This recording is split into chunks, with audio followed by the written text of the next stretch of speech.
All right, good morning everybody. It is July 2nd and today I'm going to show you how to form up your own wall, making a concrete footing for a wall with 3/4 inch plywood and 2x4s. First thing you got to do is mark your plywood, and on each piece of plywood you're going to have 8 holes or 8 snap ties. These are called snap ties. So what you want to do is from the end of your plywood, you want to start by marking 1 foot in. You're going to go every 2 feet, but you want to start with 1 foot in. So you go 1, 3, 5, and 7 are the marks you make. So you're a foot in from each end, and then you're 2 feet from there. Then from there, we're going to mark up a foot from each end. So we're in a foot from each side, and then there's 2 feet in between. Hopefully that makes sense. So like I told you, the bit that I use will go through 4 sheets of plywood, and then it'll just start into the 5th one. So what I do is I take a screw on one corner and I put it in. I start working my way in. I put it into the first sheet of plywood, line up the second one with the first one, screwed into the second one, and I work my way down 5 sheets. So right here I have this corner, I have 5 sheets screwed together in this corner. So 5 sheets are lined up here. Then what I do is I go to the opposite corner,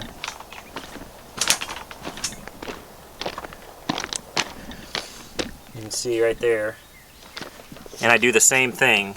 So that screw over there will hold all those sheets, and then I can move these back and forth, and I can get 5 in line over here. So I have 5 sheets that are squared up. So when I drill my holes, it'll be in the exact same spot each time.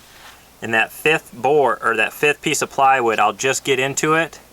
So once I get these holes drilled, I'll take the top 4 off, and then repeat that process until I get to the bottom.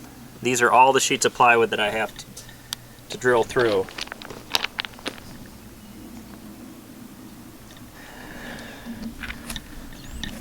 So that's what we're going to do now. I got my first 5 sheets lined up. I'm going to fire up the generator and start drilling. And then I'm just going to repeat that process all the way till I get to the bottom. And then all those sheets of plywood will be ready to go. Alright, so this is the back wall.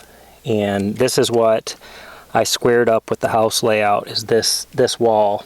So what I did was I snapped a chalk line across this back, and this will be the inside of the back wall. So all my plywood I'll put right up to this edge, and I know it's good and straight, and then I'll have to use a level and a string line up above to make sure I'm straight up top. But I got all my plywood down here. I built a ramp just to slide it down so it was easier.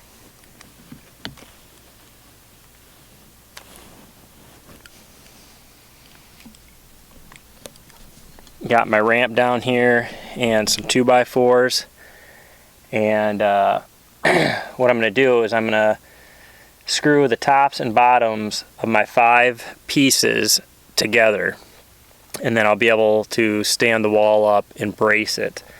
And then once I get my ties, I can pop all my ties in and put my 2x4s and wedges on the back side. Then that side will be done, and the wedges or the ties will be tight, and then I can put up the inside wall 1 piece at a time. But that's my plan anyway. We'll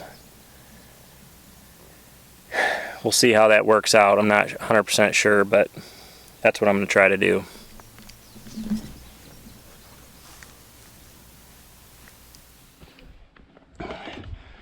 It's Saturday, July 6th. I'm out here continuing to frame up this wall for the storm shelter. So I'm going to show you how we got the sides, all 3 of the sides and the outside up, and now I'm going to start bracing them with 2x4s. So these ties stick through the holes that I drilled, and then there's wedges that pull it all tight and straighten the wall out. So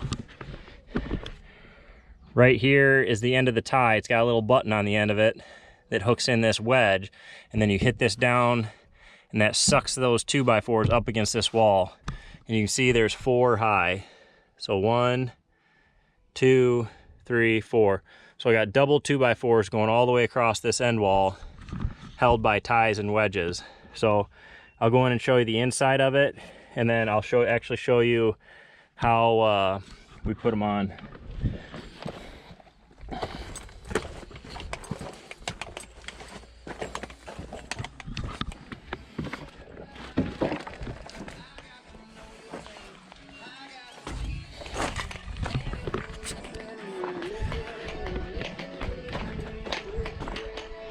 So you can see these are all pulled tight now.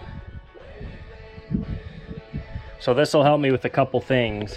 One, when I put my inside plywood up, these are tight. So I can put it one sheet up, work the 2 bottom ties in, and just work my way up. So there's 8 ties per board. And then I can put once I get all those up, I can put my 2x4s and my wedges on. And this will also help me, before I put this inside wall on, this will help me support my re-rod that I'm going to put in here to reinforce the wall. So I need that every 2 feet, so these will be perfect that I can lay them across, help me hold them while I get them tied in place. So it's a lot of work, but you save a lot of money doing it yourself. So I'll show you over here on this wall how we do it. And this is how I do it by myself, since I'm a one-man crew. Obviously concrete crews can do this a lot faster, but again, it costs you a lot more money. So first thing is we stick these ties through the wall, as you can see. So here's one. This is the cone that stops on the wall and creates your 8-inch spacing. So there's one on each side and they slide, but stick that through there when it's pulled tight. And then that one's pulled tight. That's exactly 8 inches for your wall. So I'll show you how we put these 2x4s on now.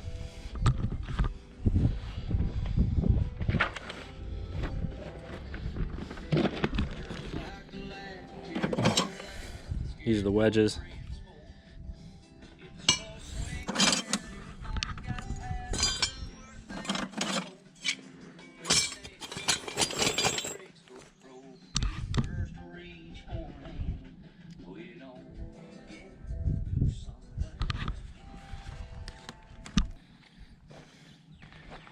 All right, well, that's a wrap for the day.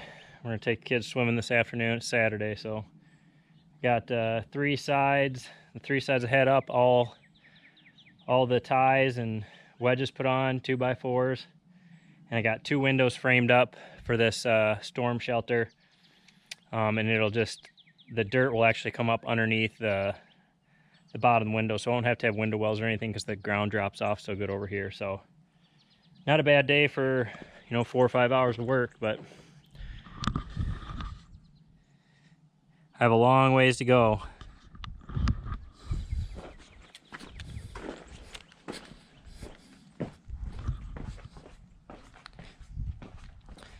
Those are going to be 2 windows right there. And I'm just taking them all the way up, and then I'll frame in the foot above them and then just steel that little section like I do the house. So then I won't have to mess with any concrete above it.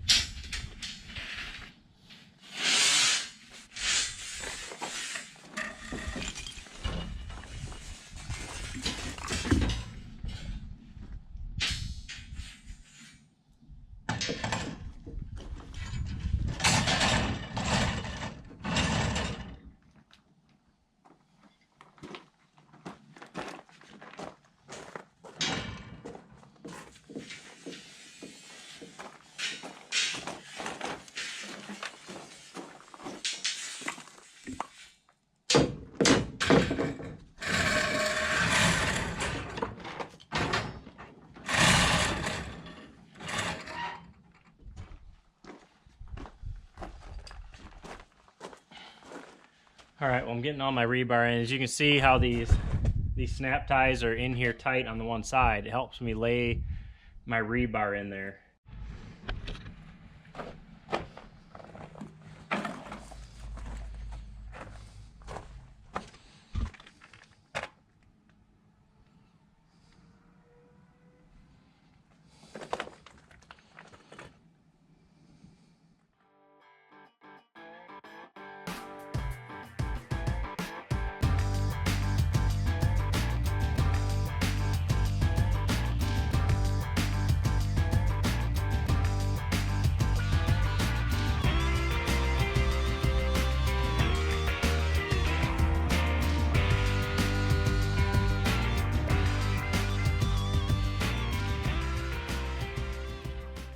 All right, we're working on the inside now.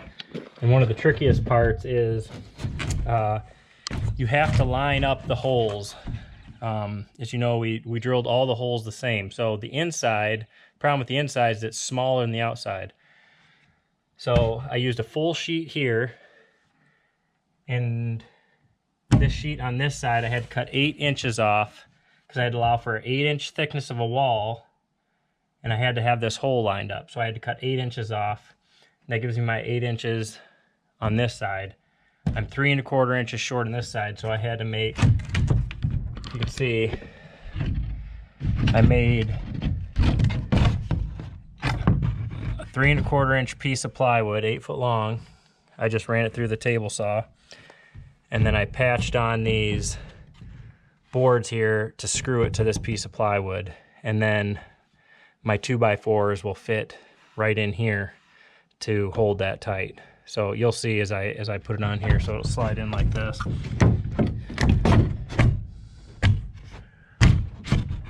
you can see that fits right in there. And then I'll screw this to this big piece of plywood. I need a cameraman. If anybody's interested in being a cameraman, well, might have an opportunity for you.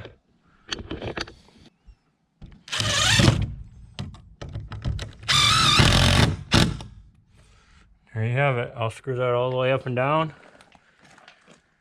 Now we good. Now I just need to do it over there. I have all the rebar up. I've got all 4 outside walls up and braced. And I got this wall behind me and the inside done. So I'm gonna see how much more I can do in the next hour before I have to go. It's supposed to rain tomorrow, and I want to pour this on Thursday or Wednesday morning. So we'll see. The rest of this shouldn't take me too awful long, but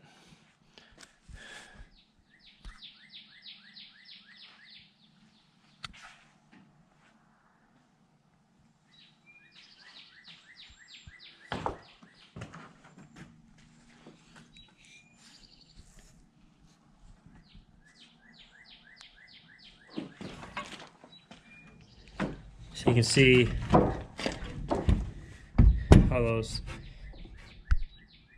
how that creates your 8 inches right there. When you put those 2x4s in the wedges, it pulls them tight up against that, and you get an 8-inch wall. So it works pretty slick, and then the outside of them snaps off once you're done pouring the concrete. Welcome back to the Mad County Build Series. Today we're going to be pouring the wall for the storm shelter, so I'm pretty pumped about that. A couple days after I wanted to actually pour it, but that's when the concrete company could come. So my dad's coming to help me, and while I'm waiting, when I dug this driveway out, there's probably a foot drop off, so I'm just going to take the backhoe and just kind of cut that back at a nice angle from the driveway, so I have a nice slope so I can mow along there and whatnot. So I'm just going to do that while I wait. I got a couple hours before the concrete trucks are going to be here, so just gonna keep busy.